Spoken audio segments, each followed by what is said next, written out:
Hello, I'm Kimberlie Acosta. Welcome to the Native News Update. It's Friday, September 2nd. Many of the stories you hear here can be found at IndianCountryNews.com. And here's the news for the day from the Associated Press and other Native news sources.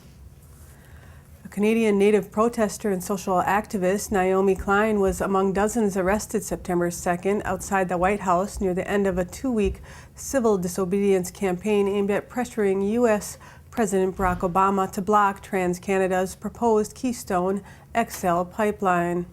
Klein was arrested alongside fellow Canadian Gits Duranger from the Athabasca Chippewayan First Nation and several American Native leaders on day 13 of the protest.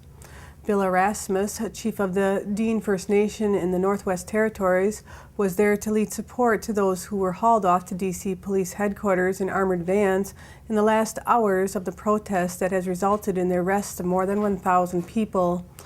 Erasmus said the oil sands are already having a grim impact on the Slave River, which flows from northern Alberta into Great Slave Lake in the Northwest Territories. Friday's arrest came a week after the U.S.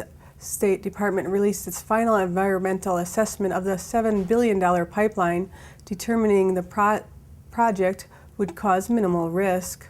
Energy Secretary Stephen Chu also suggested this week that the pipeline was likely to get approved due to Canada's close ties to the United States. The Obama administration says it will make a final decision on the pipeline by the end of the year, after it determines whether the project is in the U.S. national interest. The chief of a flooded First Nation with evacuees stuck in Winnipeg hotel rooms all summer asked Prime Minister Stephen Harper on September 1st for the keys to homes in Kapyong Barracks so his people can live there this winter. Let us live there at Kapyong together as a community until our new community can be rebuilt on a reserve on higher ground, maybe a year, Lake St. Martin Chief Adrian Sinclair asked in a copy of his letter to Harper that was released to the public. The appeal to use Kapyong Barracks with its 126 vacant houses is the latest in a series of proposed locations that the First Nation has considered for a temporary village.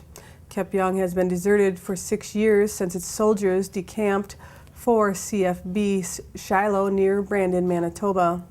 Unprecedented high water levels on Lake St. Martin forced the evacuation of 726 people on the reserve in early May.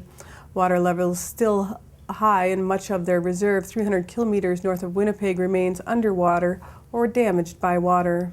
In an agreement with the province, the First Nation is searching for a land to set up a temporary village and to locate a new reserve in the future.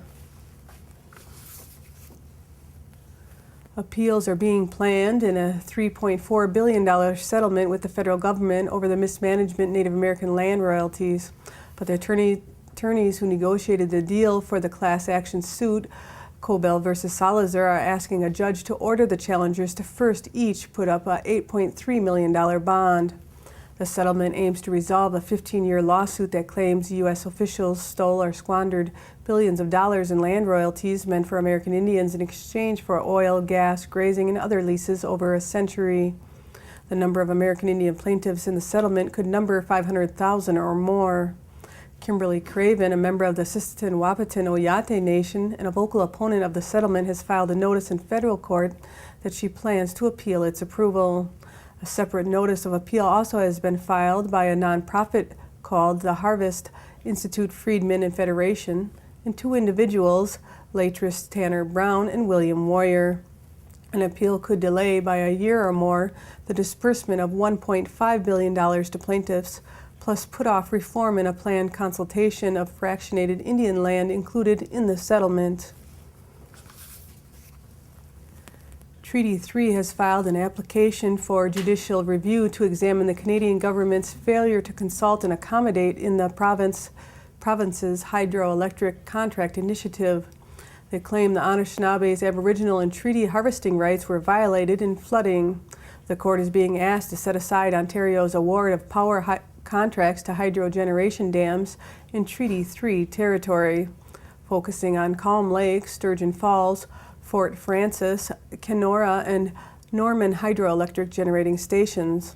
They allege the government abdicated its responsibility to consult and accommodate before it undertook flooding that displaced communities, radically altered wild rice harvesting, and had an adverse impact on fishing and wildlife, amounting to impacting the community's ability to sustain themselves in traditional economies. Plaintiffs claim the Minister of Energy was not only aware of the harvesting rights on the Lake of the Woods and the Rainy Lake, but were also aware of the environmental impact and could have moderated its impact as early as 1981. The Crown would be breaching its treaty obligations if it undertook the development under those conditions and did not adequately consult First Nations.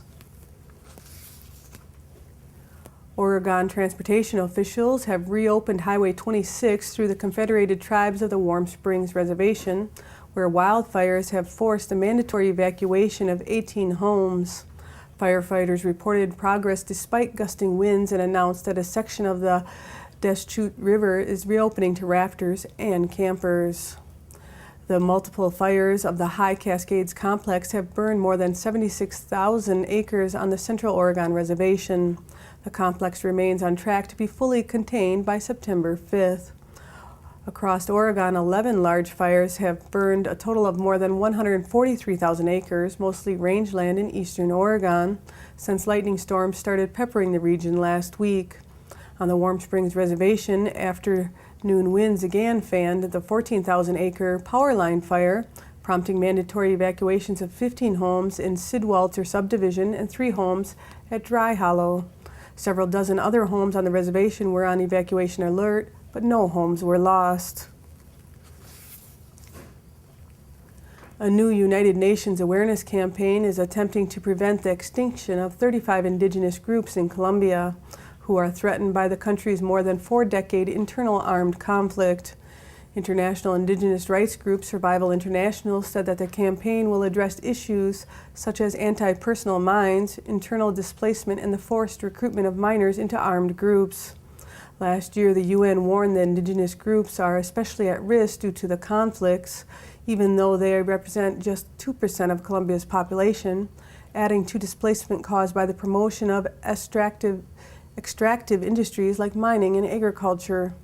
The National Indigenous Organization of Colombia estimates that 60 indigenous people have been killed so far this year. Governmental economic growth policies, in addition to the armed conflict, have intensified the danger faced by indigenous people, many of whom living in traditional societies.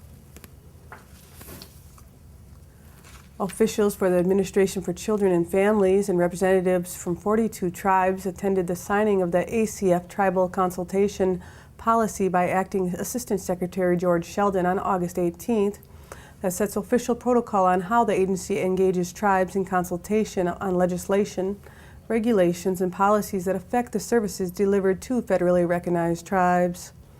Administration for Children and Families operates 65 social service programs on a $58.8 billion budget. These programs promote the economic and social well-being of children, youth, and families.